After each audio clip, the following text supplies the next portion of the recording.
Hello everyone, welcome back. Standard 10 का chapter number 1, forces. और forces क्या इफेक्ट क्रिएट करेंगे? ट्रांसलेशनल और रोटेशनल इफेक्ट, ये दो इफेक्ट्स जो फोर्सेस क्रिएट करता है उसको हम डिटेल्स में देखेंगे। राइट। सो चैप्टर 1 फोर्सेस। और फोर्सेस एक जनरल वर्ड है, या एक कह दो कि बहुत बड़ा ही वर्ड है फिजिक्स में। फोर्सेस की वजह से ही ऐसा कह दो कि सारी चीज़ें होती है। तो फोर्सेस की वजह से जो ट्रांसलेशनल मोशन होता है उससे रिलेटेड कुछ प्रॉपर्टीज कह दो, कुछ फीचर्स कह दो, डिस्कस करेंगे, समझेंगे। सब कुछ तो नहीं बट कुछ हिस्सा। और फोर्सेस की वजह से जो रोटेशनल इफेक्ट क्रिएट होता है, राइट, जैसे दरवाज़ा खुलना बंद होना, है ना। हम धक्का लगाते हैं तो दरवाज़ा बंद होता है, खींचते हैं अगेन फोर्स लगाया तो दरवाज़ा खुलता है। पंखे का गोल घूमना रोटेशनल मोशन है ना। पंखे के अंदर लगी हुई मोटर बिजली की हेल्प से फोर्स जनरेट करती है और वो फोर्स की वजह से पंखा गोल घूमता है। तो फोर्सेस के जो ट्रांसलेशनल और रोटेशनल इफेक्ट्स हैं उन चीज़ों को हम ये चैप्टर में बहुत डिटेल में डिस्कस करेंगे। So let us start. सबसे पहला वाला टॉपिक है ट्रांसलेशनल मोशन। ट्रांसलेशनल मोशन को हम कैसे डिफाइन करेंगे? कुछ ऐसे के मोशन ऑफ ऑब्जेक्ट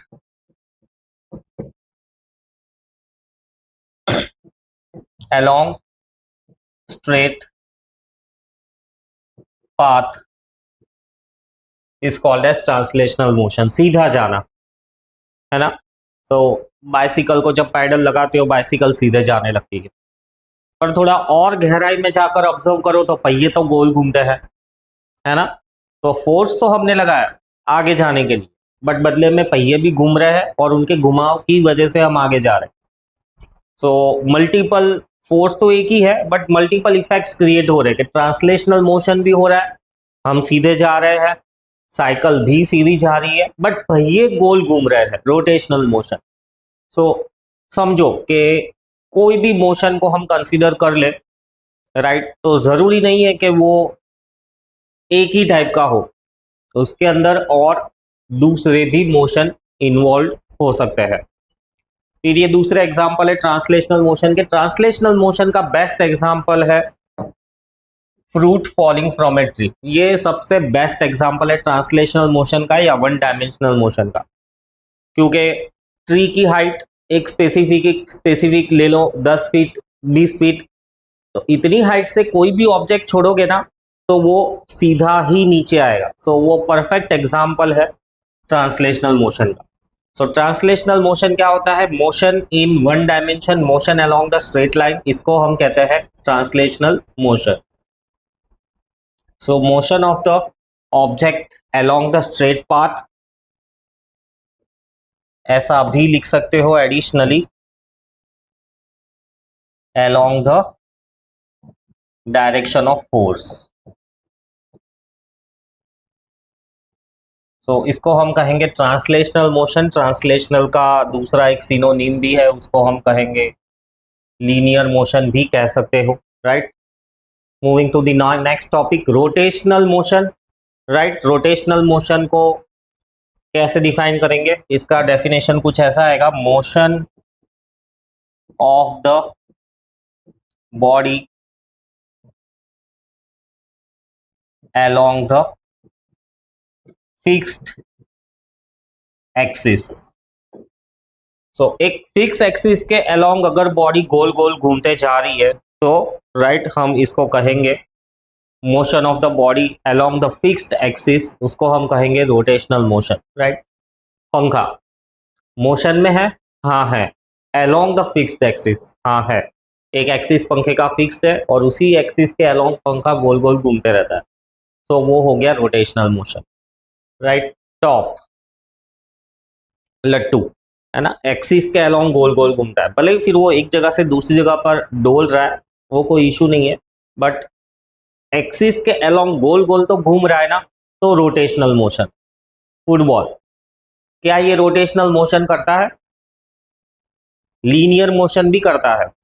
जैसे तुम और मैं अगर फुटबॉल को किक करेंगे तो बॉल रोल होते होते होते होते आगे जाएगा, है ना। जो फुटबॉलर्स होते हैं वो जब बॉल को किक करते हैं तो बॉल ऐसे घूमते घूमते घूमते घूमते जाता है, हवा में भी घूमते रहता है। जैसे क्रिकेट में भी बॉल जो है ऐसा स्टेशनरी ऐसा सीधा नहीं जाता है, वो बॉल जब फेंकते हैं तो बॉल ऐसे घूमते घूमते जाता है, जिस वजह से स्विंग और स्पिन होता है।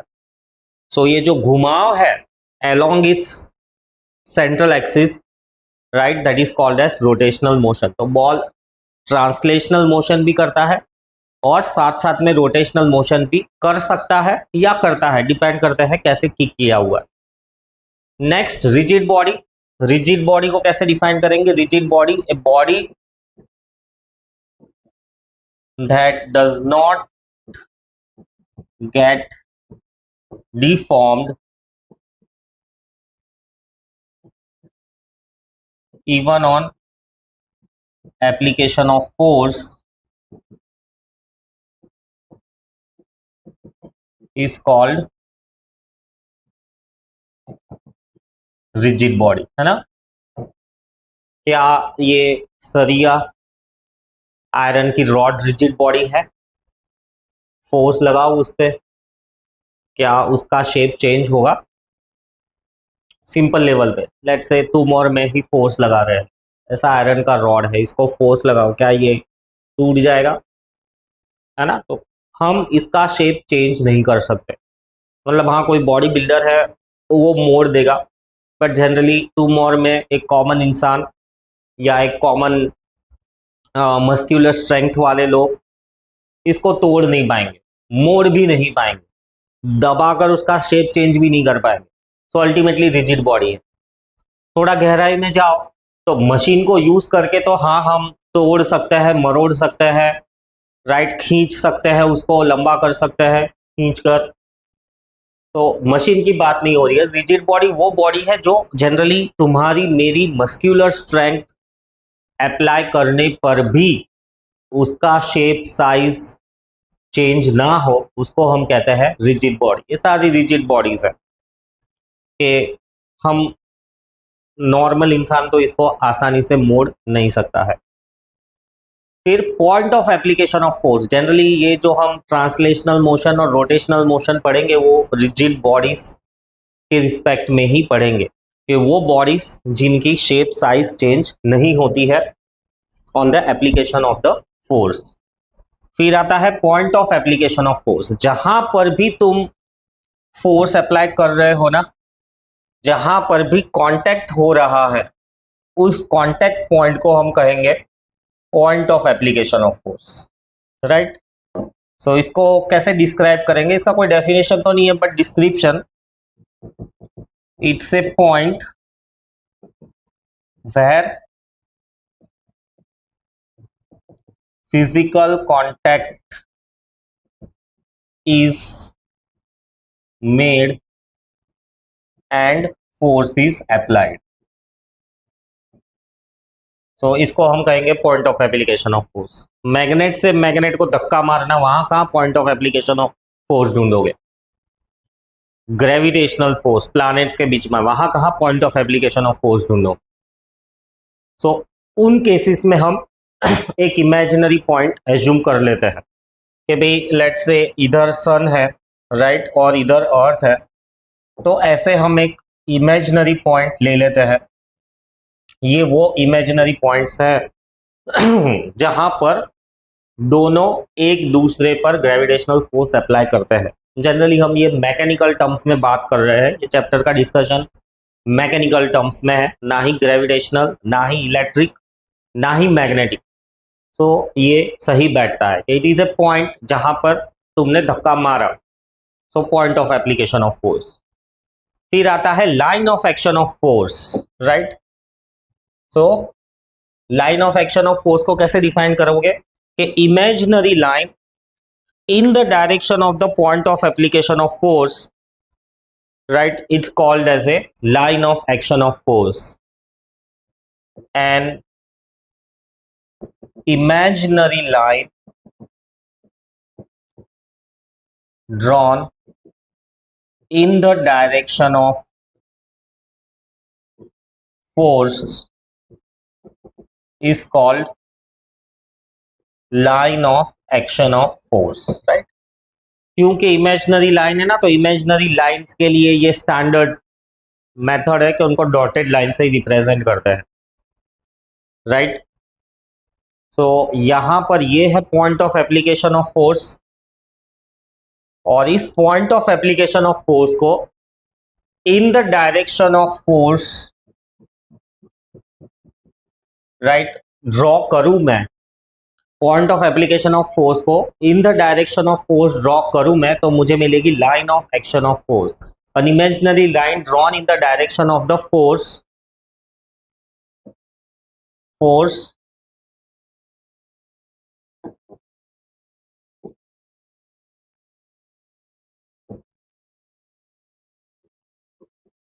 along the point of application of force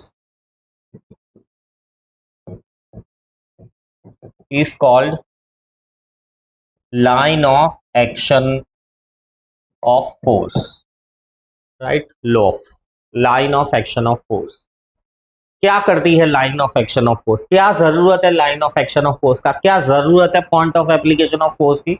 बहुत जरूरत है। किसी चीज का घुमाव, किसी चीज का मोशन डिसाइड करना है ना, कि फोर्स तो अप्लाई किया है, अब ये कहां मूव करेगी, तो point of application of force, line of action of force, इसका अंदाजा नहीं होगा ना तो तुम डिसाइड नहीं कर पाओगे। फॉर एन एग्जाम्पल, जैसे कि सपोज ये मेरे पास में एक कवर है, मोबाइल का कवर है ना, अब मैं इस पे फोर्स अप्लाई कर रहा हूं, कहां मूव करेगा ये? इस पर मैं फोर्स अप्लाई कर रहा हूं, कहां पर मूव करेगा ये? देखो कुछ भी डिसाइड नहीं कर पा रहा है, क्योंकि हमको point of application of force पता ही नहीं है। अब मैं तुमको कहता हूं कि ये रहा point of application of force, तो अब तुम्हें पता चलेगा कि भाई ये कवर नीचे मूव करने की कोशिश करेगा। ऐसे होगा तो ये cover along the line of action of force उस डायरेक्शन में मूव करने की कोशिश करेगा। सो ये दो अंदाजा हम लगा पाते हैं ना कि किस तरह का मोशन होगा, वो अंदाजा लगाने के लिए, right, point of application of force, line of application of force जरूरी है। इसको थोड़ा हम डिटेल में ऐसे भी लिख सकते हैं कि it is a line along which object has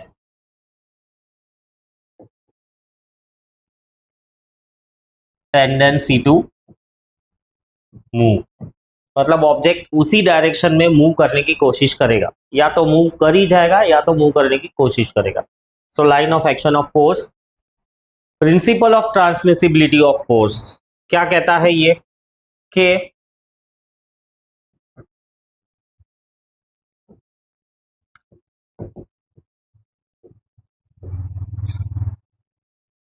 principle of transmissibility of force says that the point of application of force can be shifted anywhere along the line of action of force, hence creating same effect या motion कह दो। समझ में आया? Principle of transmissibility. अब देखो जैसे कि मैं ये बॉक्स को, चलो यही ले लेते हैं, अब इस चीज को मैं यहां पर, ये मेरा point of application of force था, यहां से ऐसी सीधी लाइन होगी, ये हो गई मेरी line of action of force. तो अब मैं यहां पर फोर्स लगाऊं, या लेट से थोड़ा अंदर जाके यहां पे फोर्स लगाऊं, या यहां पर फोर्स लगाऊं, या यहां से कुछ कनेक्टेड है ऐसे, या इस डायरेक्शन में फिर से फोर्स लगाऊं। सो इस लाइन ऑफ एक्शन में, चाहे इस पॉइंट पे मैं टूवर्ड्स राइट डायरेक्शन फोर्स लगाओ, या यहां पर मैं टूवर्ड्स राइट डायरेक्शन फोर्स लगाऊं, या यहां पर मैं टूवर्ड्स राइट डायरेक्शन फोर्स लगाऊं, या यहां पर लेट्स सी यहां से यहां तक कनेक्टेड है, यहां पर मैं राइट डायरेक्शन में फोर्स लगाऊं, अल्टीमेटली ये ऑब्जेक्ट राइट डायरेक्शन में ही मूव करेगा, है ना। वो वही चीज ये प्रिंसिपल ऑफ ट्रांसमिसिबिलिटी कहता है कि जो point of application of force है ना, उसको तुम लाइन ऑफ एक्शन के अलोंग कहीं पे भी शिफ्ट करो और सेम डायरेक्शन में फोर्स लगाओगे ना, तो अल्टीमेट इफेक्ट सेम ही आएगा या मोशन सेम ही आएगा। That is principle of transmissibility of force. It says that the point of application of force can be shifted anywhere along the line of action of force, ultimately creating the same effect. अब आते हैं force के, अब आते हैं हम force के एक जो इंपॉर्टेंट इफेक्ट है इस चैप्टर का। क्या है वो इफेक्ट? टर्निंग इफेक्ट, है ना। तो movement of force, movement of force का दूसरा सिनोनिम है टॉर्क। कैसे डिफाइन करेंगे हम मूवमेंट ऑफ फोर्स को? सो मूवमेंट ऑफ फोर्स का डेफिनेशन कुछ ऐसा है कि turning effect of force, right, या इसके लिए कुछ ऐसे अलग तरीके से कहना चाहो तो ऐसा भी कह सकते हो कि if force produces A turning effect then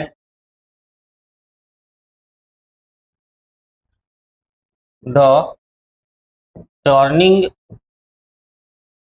effect so produced is called movement of force और टॉर्क। दोनों एक ही वर्ड है, दोनों एक दूसरे के सिनोनिम्स है। So turning effect of the force, इस ये शॉर्ट में कह दो, ये अपने ही आप में एक डेफिनेशन है। If the force produces the turning effect, तो ये यहां से ऐसा कंटिन्यूएशन में ये भी एक अपने ही आप में डेफिनेशन कह दो या एक्सप्लेनेशन कह दो। तो इसको हम कहेंगे movement of force, right. Turning effect of the force, so turning effect of the force is called as movement of force, या तो फिर if the force produces a turning effect, right, then the turning effect जो produce हो रहा है ना, इसको हम कहेंगे movement of force. Turning effect में जो इंपॉर्टेंट पॉइंट है वो है axis of rotation. So axis of rotation ये एक वर्ड हम ऐड कर देते हैं डेफिनेशंस में। Turning effect of the force along A axis. Obviously turning जो होता है वो एक्सिस के अलोंग ही होता है, समझने वाली बात है, बट स्टिल वर्ड्स में इसको मेंशन करना जरूरी है। If a force produce a turning effect, फिर इधर ये वर्ड ऐड कर दो के अलोंग ए एक्सिस, राइट। अब एक्सिस का मतलब क्या हुआ? तो ये भी अगेन समझने वाली बात है, देख के समझ आना चाहिए, राइट। जैसे पंखा गोल घूम रहा है तो उसका जो सेंट्रल कनेक्टर है वो एक्सिस हो गया, राइट। ऐसे किसी टूल से तुम नट को ओपन करने की कोशिश कर रहे हो तो नट तो यहाँ पे रिजिडली कनेक्टेड है ना। तो ये एक्सिस हो गया, इसके इस एक्सिस के अलोंग है ना, ये वाला जो टूल है ऐसा गोल घूमेगा। सो फोर्स अप्लाई किया, एक्सिस था, एक्सिस मतलब रिजिड कनेक्शन, रिजिड मतलब ना इसको लेफ्ट मूव कर सकते हैं इस कनेक्शन को, ना इसको राइट में मूव कर सकते हैं, ना अप या डाउन, राइट। फिर से एक और बार, मूवमेंट ऑफ फोर्स कब प्रोड्यूस होता है? फोर्स है, राइट, एक्सिस ऑफ रोटेशन है, तब जाके टर्निंग इफेक्ट प्रोड्यूस होगा या मूवमेंट ऑफ फोर्स प्रोड्यूस होगा। हमेशा फोर्स होना चाहिए, एक्सिस होना चाहिए। देखो किसी में भी देखो, जैसे ये भी है तो ये रहा एक्सिस, है ना। और अब ये देखो, ये जो ब्लू कलर ग्रीन कलर दिख रहा है ना, वो क्या कर रहा है? वो फोर्स अप्लाई किया है। तो देखो फोर्स अप्लाई कर रहे हैं तो अल्टीमेटली एक्सिस भी है, फोर्स भी है, तो टर्निंग इफेक्ट प्रोड्यूस हो रहा है। अब इसके अंदर थोड़ा और गहराई में जाओ ना, तो इसमें ये समझने की बात ये है कि फोर्स जो है और टॉर्क जो है, फोर्स जो है और टर्निंग इफेक्ट जो है दोनों एक दूसरे के परपेंडिकुलर होंगे। Applied force and generated torque are perpendicular to one another। ये एकदम पक्का है। देख लो, देखो ये टॉर्क है ना, फोर्स ऐसा है, तो ये जो टर्निंग इफेक्ट प्रोड्यूस हो रहा है ना, ये मेरी उंगली के अलोंग, इस एक्सिस के अलोंग प्रोड्यूस होगा। तो एक्सिस ये रहा, फोर्स ऐसे एक्ट हो रहा है तो 90 डिग्री। ये भी बहुत इंपॉर्टेंट पॉइंट है। वैसे ही अभी 10th के सिलेबस में तो नहीं है, बट ध्यान रखो तो ये बहुत ही अच्छी बात है। राइट, सो फोर्स और जो टॉर्क जनरेट हुआ है ना, उसके बीच में 90 डिग्री है। तुम ये फिगर्स देखकर समझ सकते हो। फिर एक और ऐसा ही पॉइंट है, क्या कहता है वो पॉइंट, कि force and perpendicular distance from axis of rotation, perpendicular distance from axis of rotation are also perpendicular to one another। ये भी एक चीज। सो अल्टीमेटली देखो, फोर्स और टॉर्क एक दूसरे के परपेंडिकुलर है, फोर्स और डिस्टेंस एक दूसरे के परपेंडिकुलर है ना। यहां पर भी ये मैं बताऊं, ये फिगर को थोड़ा जूम इन करके, तो देखो यहां पर तुमको ये दिखेगा है ना, ये 90 डिग्री है, ये वाला भी 90 degree. So ultimately force, distance और टॉर्क तीनों ही एक दूसरे के 90 डिग्री में है। फोर्स, टॉर्क, टर्निंग इफेक्ट और डिस्टेंस तीनों ही एक दूसरे के 90 डिग्रीज पर है। So this is about the turning effect of force. Movement of force कह दो, factors affecting the movement of force. Movement of force ज्यादा करना है, मूवमेंट ऑफ फोर्स कम चाहिए, क्या इफेक्ट करेगा। स्टीयरिंग व्हील घुमाते हो ना कार का, मतलब बंद गाड़ी में भी घुमाकर देखा होगा, है ना। तो बंद गाड़ी में भी घुमाकर देखा हुआ है, तो क्या कंक्लूजन है कि भाई बहुत स्पीड में घुमाना है या फटाफट घुमाना है तो दो हाथ से ही घुमाना पड़ेगा। थोड़ा सा ही घुमाना है तो जस्ट शायद उंगली से या एक ही हाथ से घुमाते हुए घुमा सकते हो, या तुमने तुम्हारे पेरेंट्स को या ड्राइवर्स को देखा होगा, है ना। सो वो जो टर्निंग इफेक्ट हमको प्रोड्यूस करना है, वो जो टर्निंग इफेक्ट है कम चाहिए तो क्या करना होगा, ज्यादा चाहिए तो क्या करना होगा, उसको हम कहते हैं factors affecting the movement of force. So पहला वाला फैक्टर है मूवमेंट ऑफ फोर्स, जो कि टॉर्क टाउ से रिप्रेजेंट होता है, ग्रीक अल्फाबेट टाउ से। It is directly proportional to the perpendicular distance from axis of rotation. ये चीज ध्यान रखो, एक्सिस ऑफ रोटेशन से परपेंडिकुलर डिस्टेंस। परपेंडिकुलर डिस्टेंस का मतलब समझ में आया क्या क्या। तो चलो उसको समझाने के लिए एक फिगर ड्रॉ करता हूं मैं। सो लेट्स से ये एक दरवाजा है,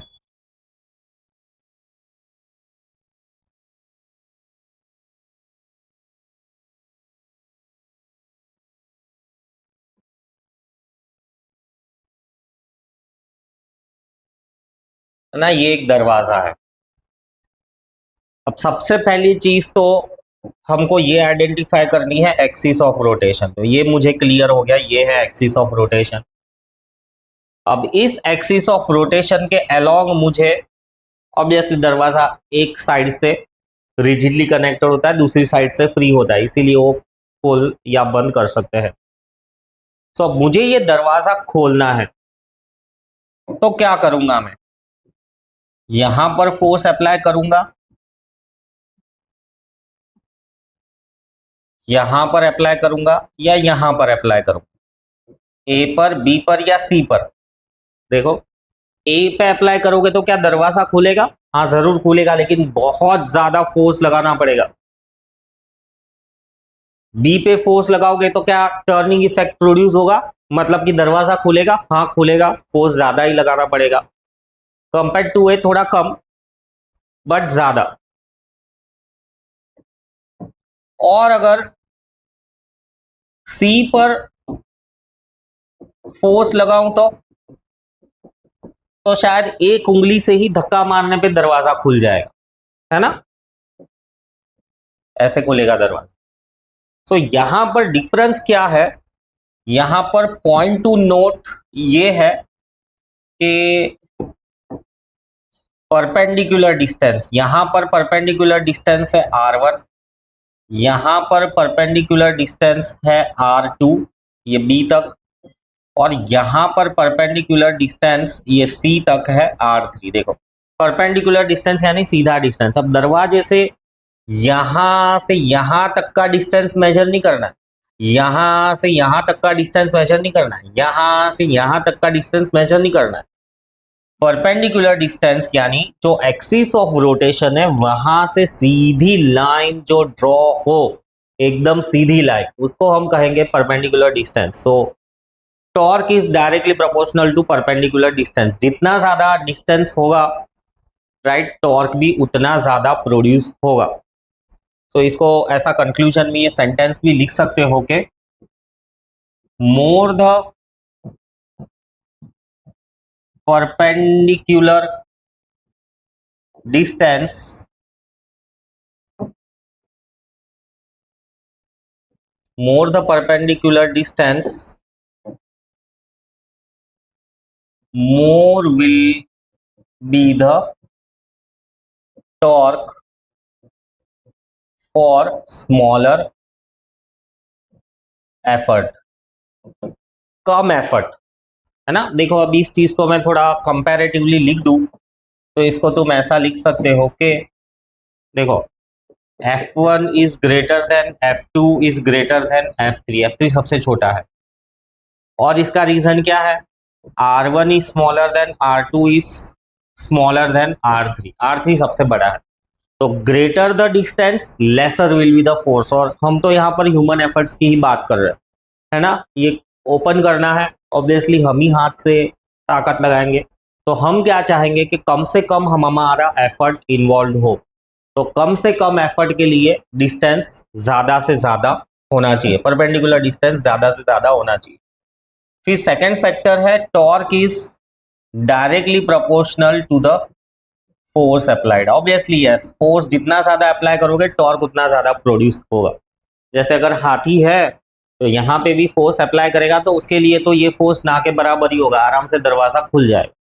बट क्योंकि हम मैकेनिकल एफर्ट्स की बात कर रहे हैं, मोस्टली ह्यूमन एफर्ट्स की बात कर रहे हैं, तो नेचुरली हम हमारा एफर्ट यानी फोर्स कम रखने की कोशिश करते हैं।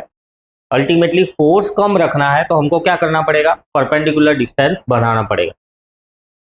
सो इधर भी सेम ही है, मोर द फोर्स अप्लाइड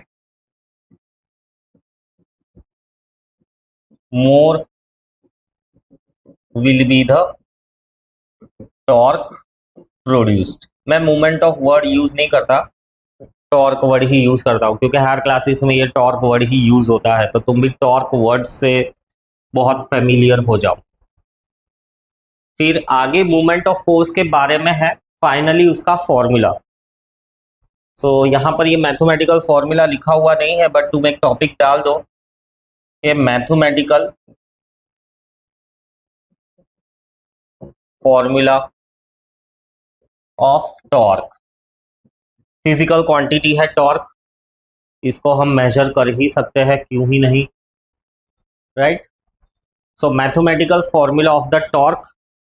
सो ये दोनों फैक्टर्स को कंबाइन करेंगे हम, कंबाइनिंग 1 and 2, ये दोनों को कंबाइन करेंगे तो torque is equals to force into perpendicular distance. ये परपेंडिकुलर डिस्टेंस का सिंबल है, तुम चाहे डी लिख दो तो अभी चलेगा, बट ये परपेंडिकुलर डिस्टेंस का ऐसा सिंबॉलिकल नोटेशन है।